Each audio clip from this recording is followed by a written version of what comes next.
Hello, हाय, नमस्कार। आज बहुत मजबूर होकर मुझे इस टाइप की वीडियो बनानी पड़ रही है। वीडियो की समाप्ति पर यदि किसी भी टीचर्स की फीलिंग हर्ट होती है तो उसके लिए मैं माफी चाहता हूँ। सॉरी।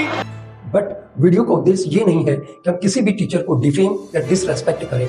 वीडियो का उद्देश्य केवल इतना ही है कि स्टूडेंट्स का नुकसान ना हो, डायरेक्टली या इनडायरेक्टली उनका एडवांटेज हो। और यदि आपको इसी टाइप की वीडियोस और भी देखनी है तो आप चैनल को जमकर लाइक, सब्सक्राइब और वीडियोस को अधिक से अधिक शेयर करें, क्योंकि अभी तो हमने सिर्फ दस्तक दी है, दरवाजा खुलना अभी बाकी है। कहने का मतलब ये तो सिर्फ ट्रेलर है, पिक्चर तो अभी बाकी है। तो चलिए देखते हैं उन्हीं टीचर्स को जो आपको पूरे मार्क्स दिलाने की गारंटी लेते हैं और उनकी हकीकत क्या है। तो चलिए शुरू करते हैं।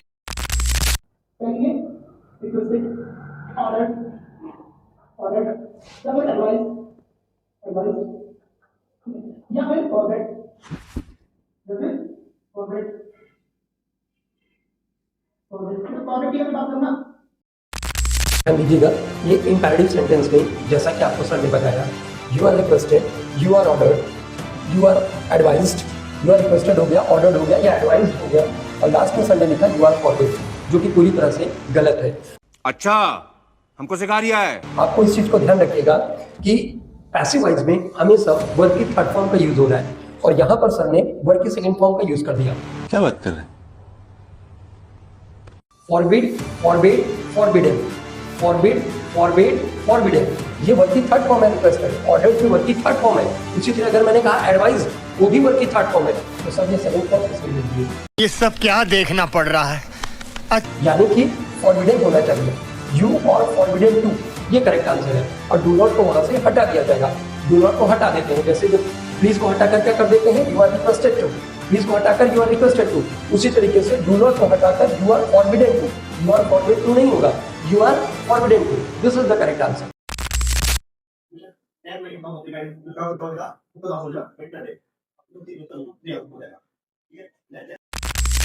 अब देखिए, सर ने 10th में साउथ अफ्रीका को कौन सा डे बता दिया? Winter day.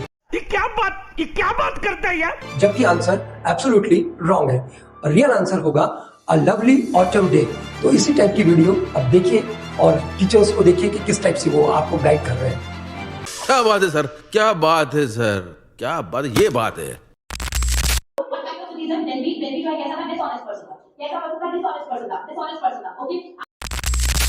चैप्टर है a question of trust. Horace डैनबी को बताया गया है what kind of citizen was Horace डैनबी thought. Horace डैनबी को किस टाइप का सिटीजन सोचा गया है कहानी में? तो आंसर इसका होगा ऑनेस्ट, और मैडम का आंसर है डिसऑनेस्ट।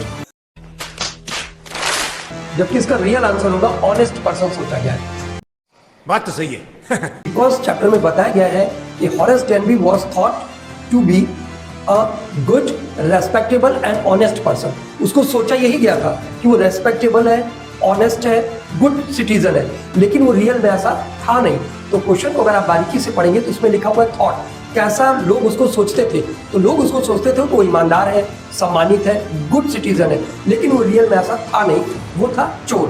तो इसका जो क्वेश्चन का रियल आंसर होगा वो होगा ऑनेस्ट सिटीजन, जबकि मैडम ने आपको बता दिया डिसऑनेस्ट सिटीजन।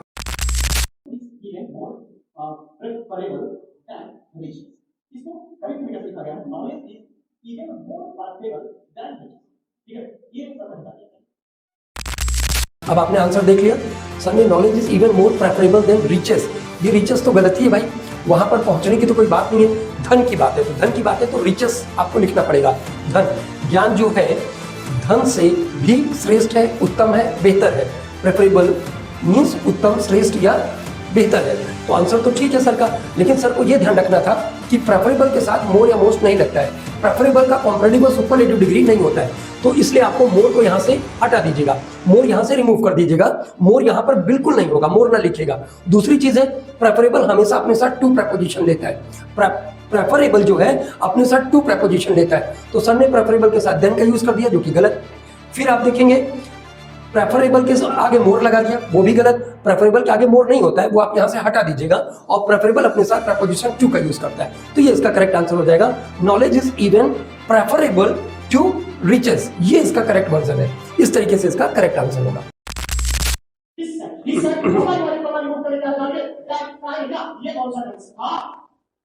सेंटेंस है असर्टिव, कौन सा है assertive. He said comma important comma लिख दिया और क्या बता दिया, ठीक है। अब आगे बी से ठीक है, क्या हो गया कुड कैन नॉट, इसका कैन नॉट का past class can not change करते हुए कैन नॉट का family could not be happy in this life.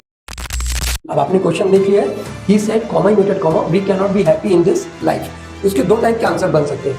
हम खुश नहीं हो सकते हैं इस लाइफ में, हम इस जिंदगी में खुश नहीं हो सकते हैं, मतलब कि सुख और दुख का जीवन जो है मिक्सचर है, मिश्रण है। अगर इसको हम जनरल स्टेटमेंट मान लें, जनरल स्टेटमेंट मान लेते हैं तो हम कोई चेंजिंग नहीं करेंगे। वी का भी कैनॉट का कैनॉट, वी का भी हैप्पी इन दिस लाइफ, पूरा का पूरा सेम टू सेम हो जाएगा, खाली जोड़ने के लिए कंजंक्शन दैट आ जाएगा। अगर हम इसको जनरल स्टेटमेंट मान लें, इसको जनरल स्टेटमेंट एक सामान्य बात मान लें तो हम कोई भी चेंजिंग नहीं करेंगे, सिर्फ जोड़ने के लिए जो कनेक्टर है, कंजंक्शन है, दैट का यूज कर देंगे। और ये असर्टिव सेंटेंस है, मैंने दैट का यूज कर दिया। बट सर का आंसर नीचे वाला है, अब ध्यान दीजिएगा जरा। सर का आंसर देखिए, he said that they, we को सर ने दे कर दिया, चलो ठीक है मान लिया। अगर जनरल स्टेटमेंट नहीं भी है तो भी ठीक है, दूसरे वे में भी सर ने बनाया, बन सकता है, नहीं कोई दिक्कत नहीं, ये भी आंसर करेक्ट है, रेलेवेंट है। बट जरा गौर करिएगा, दैट का दैट हो गया जोड़ने के लिए, वी का दे, कैन नॉट का कुड नॉट, और बी का बी, हैप्पी का हैप्पी, इनका इन, दिस को दैट सर ने क्यों नहीं किया। दिस को दैट में चेंज करना मस्ट है, ये मैंडेटरी है। दिस का इनडायरेक्ट स्पीच में दैट में चेंज होगा और ये लाइफ का लाइफ भी रहेगा। क्योंकि अगर आप जनरल स्टेटमेंट मान रहे हैं तो चलिए दिस का दिस कर दिया, लेकिन अगर आपने जनरल स्टेटमेंट नहीं माना, वी को यहाँ दे में कन्वर्ट कर दिया, कैन नॉट को कुड नॉट में कन्वर्ट कर दिए, तो आपको दिस का दैट चेंज करना पड़ेगा। अगर ये जनरल स्टेटमेंट नहीं है तो आपको सब चेंज करना पड़ेगा, तब जाकर ये सही आंसर बनेगा। मतलब यहाँ दिस को दैट में भी चेंज करना पड़ेगा। अब ये चाहे ऐसे बनाओ चाहे ऐसे बनाओ, दोनों आंसर आपका प्रॉपर है। Rohit has gone before his father कम। अगला क्वेश्चन क्या हुआ है, Rohit has gone before his father. पहले बस सीधी फर्स्ट बात है, कब बिना में क्या हो गया केम, क्या हो जाता केम, क्या हो गया केम। तो ये सीधी फर्स्ट बात है, रोहित हैज गॉन बिफोर, उसके पिता के आने से पहले वो क्या चला गया, तो पहले आपके पास में चला गया, तो क्या हो गया ये आपका वहां पर यहां पे सही है ऑप्शन नंबर। अब आपने सर का आंसर देख लिया, Rohit has gone before his father कम, तो कम को केम में चेंज करना पड़ेगा। बिल्कुल ठीक बात है, सही बात है। मतलब क्या निकल रहा है, अपने पिताजी के आने से पहले रोहित जा चुका था, अपने पिताजी के आने से पहले रोहित जा चुका था, मतलब पिताजी के आने से पहले रोहित जा चुका था। ये सेंटेंस का रियल हिंदी मीनिंग है। तो लेकिन सर को ध्यान रखना था कि बिफोर एज अ कंजंक्शन यहाँ पर यूज हुआ है, और बिफोर के आगे वाला सेंटेंस ये होगा पास्ट परफेक्ट में, मतलब यहाँ पर हैड गॉन का यूज होगा, हैज नहीं हो सकता, यहाँ पर हैड गॉन का यूज करना पड़ेगा। ये इसका करेक्ट आंसर है। इसका जो करेक्ट वर्जन है ये नीचे दिया गया है, Rohit had gone before his father came. Came तो सर ने किया, लेकिन सर को ध्यान रखना था ये सेंटेंस ऐसे नहीं बनते हैं। जहाँ बिफोर होता है तो आगे पास्ट परफेक्ट का स्ट्रक्चर होता है, पीछे सिंपल पास्ट मतलब पास्ट इंडिफिनिट, जिसमें वर्ब की सेकंड फॉर्म आती है, तो ये तो ठीक है। बट ये आगे वाला स्ट्रक्चर गड़बड़ा गया, Rohit had gone before his father केम, इसका ये करेक्ट आंसर है। क्या हो गया सीधा आप से बोल के ठीक हो, ठीक है। कैन का पास क्या होता है, होगा पास में चेंज होगा, डू समथिंग फॉर मी, ठीक है। सर का आंसर जो कि बहुत इजी था, सर ने बताया, लेकिन आपको ध्यान रखिएगा मी की चेंजिंग सर नहीं की है। मी फर्स्ट पर्सन है, मी एक फर्स्ट पर्सन है जिसका चेंजिंग सर ने नहीं किया, और मी एक फर्स्ट पर्सन है जिसका संबंध है सब्जेक्ट से, शीला से, और मी हो और कोई लड़की हो उसकी चेंजिंग हो जाएगी हर। तो यहाँ पर जो इसका प्रॉपर आंसर हो जाएगा, सेड टू का तो आस्क्ड हो गया, Hemu, Sheela asked Hemu if he could not do something for her. जो मेन फॉल्ट आई है खाली आई मी पे, सर ने मी की चेंजिंग नहीं की। तो मी फर्स्ट पर्सन है जो कि शीला से कनेक्ट है, तो मी शीला से कनेक्ट है सब्जेक्ट से, तो मी हो और एक गर्ल हो तो ये हर चेंज हो जाएगा, प्रोनाउन चेंजिंग सर ने नहीं किया था। तो इसका करेक्ट आंसर हो जाएगा, आप ध्यान रखिएगा। माफ कर दूं?